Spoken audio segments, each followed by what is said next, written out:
Bon matin, Laetitia. Bon matin. On parle d'hypersensibilité sensorielle chez les enfants. D'abord, c'est quoi l'hypersensibilité sensorielle? En fait, vous allez peut-être pouvoir le constater chez vos enfants le matin ou le retour ou dans tout ce qui est les routines du quotidien. Par exemple, couper les ongles, brosser les dents, laver les cheveux. Les enfants qui vont réagir très fortement ou excessivement dans différentes situations qui, pour nous paraît anodines. Okay. Est-ce que tu veux dire positivement comme négativement? Oui. OK. Exact. Donc, par exemple, l'enfant qu'on lui demande de mettre, je sais pas, ses bas. Mais là, il réagit fortement, il s'oppose, il évite, il veut pas, il confronte, il fait une grosse crise. Mais voyons, mais là, tes bas, c'est quoi qui te dérange dans tes bas? Mais c'est la petite couture qui va le déranger, par exemple. Parce que le cerveau ne filtre pas, ne traite pas les informations de la bonne façon, en fait. Il y a une surcharge au niveau du cerveau, au niveau du système... voyons, pas du système immunitaire. Mais du système nerveux. Du système nerveux. Merci. Mon Dieu, je mange mes mots ce matin. C'est correct, c'est lundi. Ouais. Donc, au niveau du système nerveux, donc l'enfant ne peut plus filtrer et bien organiser les informations. Donc, tout ce qui vient à chaque seconde de chaque minute, là, c'est « mon bas est mal mis, mon bas est mal mis, mon bas est mal mis ». OK, ouais, puis ça devient, ça prend toute la place, là? Toute la place. Moi, si par exemple, mon chum mange à côté de moi puis qu'il n'y a pas de bruit, j'entends juste sa mastication, je pourrais tuer. Ah, ouais. J'en ai un pareil à la maison. Mais ça vient, c'est juste ça que t'entends? Hey, je peux pas manger des Non. chips à côté de lui. Moi, je vais chercher un sac de chips ou un petit bol de chips, puis je monte le son de la télé pour être sûr que ça le gosse pas trop. Parce qu'il grugeaille ou... Ça, le fait de moi m'entendre Oui, c'est ça. manger des chips, faire le je comprends. Ça l'écœure. C'est toi, OK. il me coupera la tête. Ouais. Ah oui, vraiment. Mais c'est parce que c'est juste ça qui vient imprégner notre cerveau, en fait. C'est juste ça qu'on entend.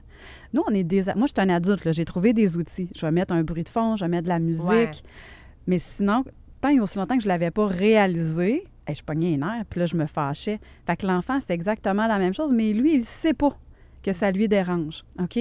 Donc, il y a plusieurs facteurs qui vont entrer en ligne de compte, la génétique. Donc, moi, je suis ma fille, elle l'est. OK. Oui. Puis comment tu peux découvrir officiellement que ton enfant est hypersensible par la génétique? Parce Ben, que vu que tu l'es, elle l'est automatiquement. Oui, on va le voir. Les réactions sont démesurées, OK. exagérées pendant plusieurs minutes, voire plusieurs heures. OK. Moi, ma fille, le 6 à 11, là, le matin, quand elle était bébé, là, le 6 à 11 le soir, là, elle ne pleurait non-stop. Là. Ouais. Hey, mais imagine Pauvre, toi. te mettre à la place intense. de parents qui ne connaissent pas ça et qui doivent essayer de conjuguer avec cette réalité-là. Ils doivent être perdus sur un temps. Oui, tu sais, puis c'est, par exemple, les séchoirs à main dans les centres commerciaux, dans les avions, les toilettes, les enfants, ils paniquent. Ils n'aiment pas ça. Ils se mettent les mains sur les oreilles. En voiture, ils vont se mettre la main sur les yeux. Dans nos écoles, le bruit des néons, ça vient les atteindre. Les lumières, c'est très intense. Donc, ça peut être de facteurs génétiques, mais Oui. aussi un trouble neurologique. Ça peut être un trouble neurologique, par exemple un TSA, TDAH, la fibromyalgie. Donc, tous les troubles neurodéveloppementaux peuvent avoir de l'hyper ou de l'hyposensibilité sensorielle. Sensibilité émotionnelle, les traumas, les expériences aussi traumatisantes peuvent faire augmenter. Malheureusement, c'est pas une maladie qui est c'est pas un trouble là, dans le DSM-5, le livre médical. Par contre, ça ne se guérit pas, mais on apprend à vivre avec, OK? Ça peut être augmenté par quoi? Ça peut être augmenté par le stress, la fatigue, les différents stimuli sensoriels environnementaux, donc le bruit, les odeurs. Quand je vais au village des sports puis que je sens l'humidité, là, quand tu montes les marches dans l'Everest, là, moi et ma fille, les deux, on fait « Ah non, ça pue, on n'est pas bien, là. Ouais. Ça devient très, très, très intense. Là, c'est juste ça qui prend toute la place. Le stress, les changements, les cycles corporels. Donc, par exemple, les syndromes prémenstruels. Moi, je sais, je viens plus irritable, tout vient m'affecter plus intensément. Ou l'accumulation des stimuli, tout ce qui va être aussi les changements, séparation, nouveau bébé. Donc, c'est des situations, des changements qui peuvent faire augmenter les hypersensibilités. Toi qui le vis, puis qui connais ça, quand tu es capable de mettre un mot sur ça, est-ce que c'est plus facile de le vivre puis de l'expliquer aux autres après? Oui, exact. Puis ça va être de le montrer à votre enfant, d'apprendre. Regarde, c'est pas grave ce que tu vis. Présentement, c'est plus difficile, mais regarde, on va mettre des choses en place. Moi, j'adore utiliser les pressions profondes. Si vous voulez ma capsule, écrivez-moi au lilyriscos@gmail.com ou info.laetitiaadam.com. Je vais vous envoyer la capsule que j'ai faite avec ma fille. Parce que plus on va nommer à l'enfant qu'est-ce qui se passe dans son corps, plus on va lui donner des outils pour mieux s'adapter, mieux réagir.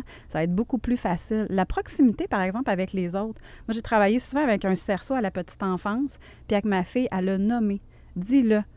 Avant de me toucher, demande-le-moi. Ou, tu sais, offre-moi tes bras. Ma fille, sinon, tu peux recevoir une claque, là. OK. T'es trop proche, trop t'es dans sa intense. bulle, puis elle aime pas ça. C'est vraiment agressant. Donc, de travailler avec un cerceau, une corde, Ouais.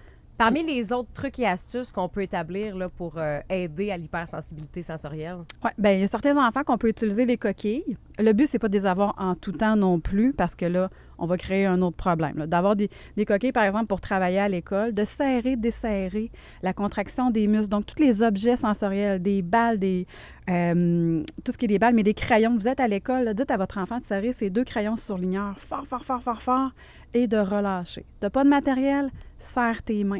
Plus Ah on ouais, hein? ouais, on a des capteurs sensoriels au niveau du visage, la tête, les mains, les parties génitales, mais dans les mains, là, d'avoir 2 boules dans l'auto, là, que ça marche plus, il y a une grosse surcharge, 2 balles dans ses mains ou 2 crayons, OK. de pousser, desserrer, contracter, décontraction des muscles du corps, va venir apaiser le système nerveux, ce qui va faire en sorte que le cerveau va reprendre là, une « OK, je vais être capable Une d'aller bouffée d'air. filtrer les Ouais. informations », effectivement. Puis ce qui est bien, c'est qu'avec la maturité de l'enfant, ben c'est pas que ça diminue, mais l'enfant est plus en mesure Une conscience. de comprendre ce qui lui arrive puis de comprendre ce qu'il vit. Oui. Puis, tu sais, allez-y avec les intérêts puisque votre enfant aime. Donc, tu sais, si l'enfant, c'est des odeurs plus apaisantes, tu sais, par exemple, je pense à la lavande, je pense à des odeurs plus sucrées. Il y a certains enfants qui vont apprécier ça. Donc, à l'heure du bain, par exemple, laver des cheveux. J'ai beaucoup de familles là, que c'est extrêmement difficile. Moi, ma fille, couper les ongles, ça pouvait prendre 1 heure à 1 heure et demie, couper un ongle. Ouais. OK? C'est long. Elle était en C'est pas panique, là. efficace. Non, non. Ouais. Fait que, tu sais, là, on marchait par distraction. Donc, OK, soit je vais te faire un massage, je vais te faire des pressions, puis papa va te couper ton ongle. Ouais. Mais, tu sais, j'y allais avec ce qu'elle aimait. Serrer, desserrer son toutou, son bébé, ça fonctionnait bien aussi. Laetitia, tu as une invitation à faire aux auditeurs? Oui, j'ai mon événement Révélation 4 jours. On a plus de 200 inscriptions présentement pour les parents. Donc, on va aller travailler au niveau du stress, on va aller travailler au niveau de la surcharge, de la charge mentale, de la fameuse culpabilité de on se sent jamais assez bon, jamais assez bien. Nos actions, nos interventions, on se sent coupable de crier. On va tout aller voir ça pendant 4 jours. C'est gratuit, Révélation. Donc, letitiaadam.com/révélation pour vous inscrire. Ben,